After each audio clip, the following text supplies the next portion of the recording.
हाय, good morning. तर सकाळी-सकाळी आज मस्त असे लवकर उठले होते आणि अ, लगेच मग देवघरात गेले, देवाची पूजा करायला घेतली. देवपूजा केली नाही तर दिवसाची सुरुवात झाल्यासारखी मला तर वाटत नाही. त्यानंतर मग जे काम असतं ते म्हणजे स्वयंपाक बनवणं.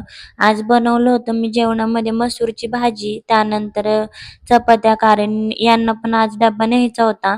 आणि शिवला पण मला टिफिन रोज द्यावंच लागतं, त्याला स्कूलमध्ये जायचं असतं त्याच्यामुळे. त्यानंतर मग मस्त अशा चपात्या वगैरे बनवल्या आणि त्याचा डब्बा पॅक करायला घेतला. डब्बा वगैरे त्याच्या बॅगमध्ये ठेवला तर ही आली आणि बोलली की मला बॅग पाहिजे. मग तिला बोललं गन पावडर कर. तर बोलली मी नाही करणार. बॅग अडकून दिली आणि तिला बोललं मांजर बनवते. मग लगेच आली जवळ. तिच्यासोबत थोडा टाईमपास केल्यानंतर मग यांना दोघांना बाप-लेकांना वाटं लावलं आणि माझी कामं आवरायला घेतली. आज थोडी डीप क्लीनिंग करायची होती. म्हणजे एवढी पण नाही, कारण बाप्पा येणार आहे त्याच्यामुळे मी पूर्ण डीप क्लीनिंग घराची करणारच आहे. हे वरवरून थोडेसे क्लीन केलं, कारण खूप दिवस झालं होतं घरामध्ये खूप जास्त धूळ झाली होती. त्यानंतर पडदे वगैरे चेंज केले आणि इकडं मी हे म्हणजे जे झाडं ठेवते ते स्टँडवर खूप धूळ झाली होती.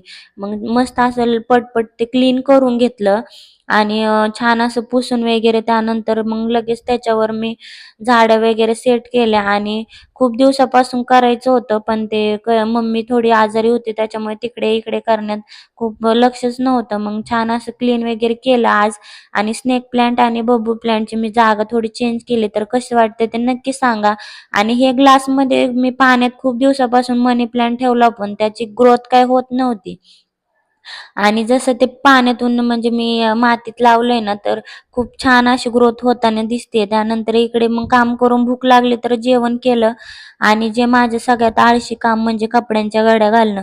आणि पर्याय तर नाहीच आहे, कारण जे काम आहे ते मलाच करावं लागणार आहे घरातले, कारण तिसरं कोणी नाहीये.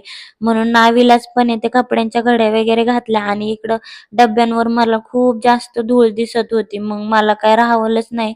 म्हटलं बाप्पा येणार आहे तेव्हा तर क्लीनिंग मी करलच, पण मला आत्ता पण करूशी वाटली. मग लगेच मी दररोजचं म्हणजे जेवण बनवताना भांडे इकडे-तिकडे जातातच किती पण आपण म्हटलं तरी.